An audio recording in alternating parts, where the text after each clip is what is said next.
Մարդիկ, դեպքեր, փաստեր։ Ինչպես էր կայանում նորանկախ Հայաստանի Հանրապետությունը։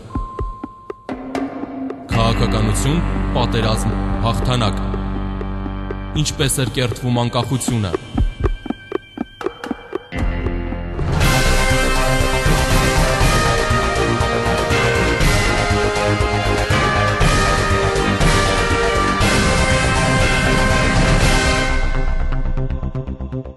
Հարգելի ռադիոլսողներ, մենք սկսում ենք անկախության պատմություն ռադիոշարքը, որի ընթացքում ներկայացնելու ենք հատվածներ 90-ականների հայկական եւ արտասահմանյան մամուլի ուշագրավ հրապարակումներից, ինչպես նաեւ մեկնաբանություններ, ականատեսների պատմություններ, վկայություններ։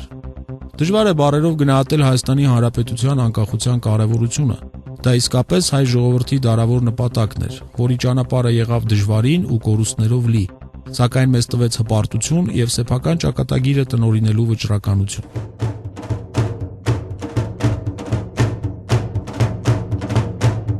Անկախության առաջին տարիներն ուղեկցվում էին ծանր շրջափակումով ու պատերազմով, ներքաղաքական բարդ ու հակասական զարգացումներով, համակարգային փոփոխություններով։ Այս գործընթացները բնականաբար արտացոլվում էին հայկական մամուլում, որը նույնպես անցնում էր կայացման դժվարին ճանապարհը։ Անկախության պատմություն հաղորդման ընթացքում մենք զրուցելու ենք անցյալի իրադարձությունների մասին, որոնք շատ դեպքերում չեն կորցրել արդիականությունը եւ հաճախ ուղղակիորեն առնչվում են մեր այսօրվա կյանքին։ 1991 թվական, սեպտեմբերի 21, անկախության հանրաքվե։ Հայաստանի Հանրապետության քաղաքացիների ճնշող մեծամասնությունը կողմ արտահայտվեց անկախ պետության հռչակմանը։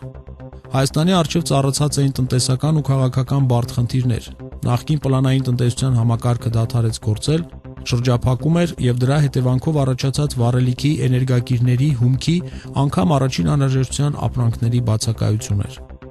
Խորհրդային ռուբլին արագորեն արժեզրկվում էր։ Խորհրդային հանրապետությունների հետ տասնամյակների ընթացքում ստեղծված տնտեսական կապերը օրեցօր փլուզվում էին։ Տնտեսական իրավիճակին զուգահեռ սրվում էր իրադրությունը Լեռնային Ղարաբաղի Հանրապետությունում եւ Հայաստանի սահմանամերձ բնակավայրերում, որոնք ենթարկվում էին ամենօրյա գնդակոծությունների ու հարձակումների։ 91 թվականի օգոստոսյան հեղաշրջման անհաջող փորձից հետո բոլորին պարզ էր, որ Խորհրդային Միության վերջնական կործանմանը հաշված օրեր էին մնացել։ Պարզ էր նաև, որ Արցախում պատերազմն անխուսափելի էր։ Ադրբեջանական բանակի 1992 թվականի ամռանը սկսած հարձակումը սեպտեմբեր-հոկտեմբեր ամիսներին սկսում է թուլանալ։ Հայկական զինված ուժերը կարողանում են կայունացնել ռազմաճակատի գիծը Մարտակերտի շրջանում։ Նույնիսկ ազատագրում են մի շարք բնակավայրեր։ Սոչիում Հայաստանի եւ Ադրբեջանի ներկայացուցիչների միջև սեպտեմբերին կնքված զինադադարը պարբերաբար խախտվում էր ադրբեջանցիների կողմից։ 1992 թվական 3 հոկտեմբերի Երկիր օրաթերթ։ Ազատ մամուլ լրատվական գործակալություն հաղորդում է, որ հայ ազատամարտիկները հաջողել են իրենց հսկողության տակ առնել Մարտունու շրջանի Ամիրանլար, Մուղանլու եւ Կուրապոտկինո գյուղերը, որոնք ադրբեջանական ռազմական վերջին հենակետերն էին այդ շրջանում։ Ռազմական այս գործողությանը նախորդել էր ադրբեջանական ստորաբաժանումների հարձակումը, որը սակայն ձախողվել էր եւ հայերն անցել էին հակահարձակման։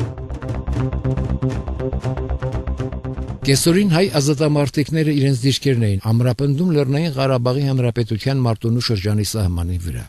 Ադրբեջանական բանակի այս հանգրվանները վնասազերծելուց հետո հայերի վերահսկողության տակ էին անցել Մարտունու շրջանի լավագույն վարելահողերը, որոնք 2 տարի շարունակ օգտագործվում էին Ադրբեջանի կողմից։ Թշնամու կողմից կա 10-ից ավելի սպանված։ Հայկական կողմից զոհվել են 2 ազատամարտիկ, կան մի քանի վիրավորներ։ Ադրբեջանական բանակի մյուս թիրախը Լաչինի միջանցքն էր, որը մշտապես ենթարկվում էր հրետակոծության ու հարձակումների։ Չնայած հակառակորդի գերակշիռ ուժերի հարվածներին, հայ ազատամարտիկները հաջողությամբ հետ էին շպրտում մարդասիրական միջանցքի վրա կատարված հարձակումները։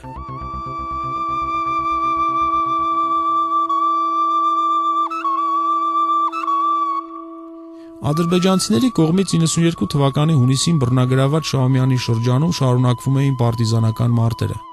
Հայ ազատամարտիկները ծանր հարվածներ էին հասցնում ադրբեջանցիներին։ Նրանց թիկունքային ապահովումն իրականացվում էր ուղղաթիռներով, դժվարին լեռնային տեղանքում հակառակորդի մշտական կրակի տակ մեր օդաչուները սնունդ, դեղամիջոց, զենք ու զինամթերք էին տեղափոխում ազատամարտիկների համար։ 1992 թվական սեպտեմբերի 29-ը թանձր մառախուղի պատճառով վթարի է ենթարկվում Շահումյանին օգնություն տեղափոխող հայկական ուղղաթիռներից մեկը։ Զոհվում են օդաչուներ Հրայր Կիրակոսյանը, Էդուարդ Խաչիկյանը, Գառնիկ Դանիելյանը, Ստեփանակերտի օդակայանի պետ Մաքսիմ Բաղամյանը։ Զոհվում են նաև ուղղաթիռում գտնվող 4 ազատամարտիկները՝ Ժորա Սարգսյանը, Մայիս Արուստամյանը, Ֆուրման Գևորգյանը եւ Ռուսլան Հովանիսյանը։ Այս կապակցությամբ Շահումյանի ռազմական շտաբից հավաքական ուղերձում ասված էր. Եվ հավերժ փառք նրանց, ովքեր կիրագործեն սուրբ նպատակը, կռիվը կհասցնեն հաղթական վախճանի։ Շահումյանը ազատագրվելու է, Շահումյանի հողը վառվելու է թշնամու ոտքի տակ։ Թեև Հայաստանի եւ Ադրբեջանի միջև պատերազմ հայտարարված չէր, հայկական սահմանամերձ գրեթե բոլոր բնակավայրերը դառնում էին ադրբեջանական գնդակոծությունների թիրախ։ Հոկտեմբերի 2-ի առավոտյան Ադրբեջանի Թովուսի շրջանի Ալիբեյլի գյուղից թշնամին վերստին ականանետային եւ գնդացրային կրակ է բացել Տավուշի մարզի Մովսես, ներքին Կարմիրախյուր, Այգեպար գյուղերի պաշտպանական դիրքերի վրա։ Հայաստանի ներքաղաքական կյանքը եւս հագեցած էր ուշագրավ զարգացումներով։ 1992 թվական սեպտեմբերի 29-ը Հայաստանի Հանրապետության առաջին արտգործնախարար Ռաֆի Հովանիսյանը Ռոյթերի թղթակցի հետ զրույցում քննադատում է ԱՄՆ-ի նախագահ Բուշի քաղաքականությունը Լեռնային Ղարաբաղի հարցում։ Իմ բնութագրումով Բուշի վարչամեքենայի քաղաքականությունը վերջին ամիսներին միայն արհեստականորեն է չեզոք, ասել էր Ռաֆի Հովանիսյանը։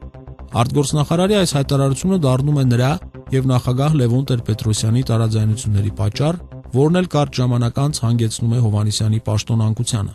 Ամերիկայի Միացյալ Նահանգների նախագահ Բուշի հասցեին ուղղված Հայաստանի արտգործնախարար Ռաֆի Հովանիսյանի քննադատությունները ես համարում եմ սխալ, հայտարարում է Լևոն Տեր-Պետրոսյանի խորհրդական Վահան Փափազյանը։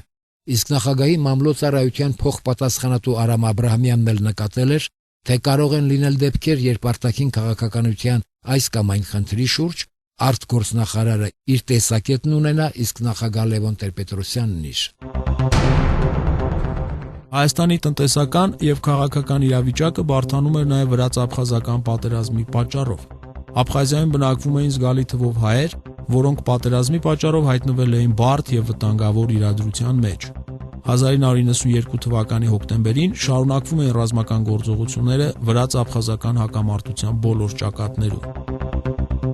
Աբխազիայի Գերագույն խորհրդի մամուլի ծառայության տվյալներով հոկտեմբերի 1-ին Գագրայի շրջանում Աբխազիայի ժողովրդական աշխարհազորը 3 կիլոմետր առաջ է շարժվել դեպի պետխորհրդի զորքերի պաշտպանության խորքը, գրավելով Կոլխիդա գյուղը։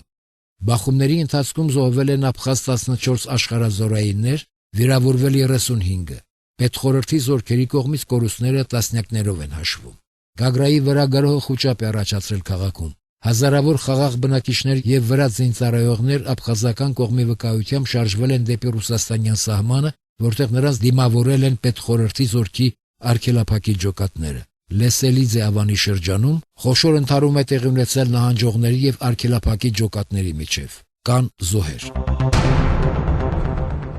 Ելնելով երկրում ստեղծված ծանր սոցիալ-տնտեսական իրավիճակից 1992 թվականի հոկտեմբերին Հայաստանում մցվում է առաջին անհրաժեշտության սննդամթերքի վաճառքի կտրոնային համակարգ։ Հայաստանի Հանրապետության կառավարության կարգադրությամբ 1992 թվականի հոկտեմբեր ամսից Հանրապետության ազգաբնակչությանը կտրոններով կենթանական յուղ վաճառելու նպատակով Առևտրի նախարարությանը եւ Հայկոոպի վարչությանը հանձնարարվել է կազմակերպել կենթանի յուղի ներմուծումը հանրապետություն։ Յուղի վաճառքը կսկսվի հոկտեմբերի 15-ից յուրաքանչյուր բնակչին 200 գրամի, իսկ սահմանամերձ շրջանների եւ աղետի գոտու բնակիչներին 250 գրամի հաշվարկով։ Ներքին գործերի նախարարությանը հանձնարարված է ձեռնարկել անհրաժեշտ միջոցառումներ վաճառքի ընթացքում հնարավոր չարաշահումները կանխելու համար, հայտնում է Երկիր թերթը։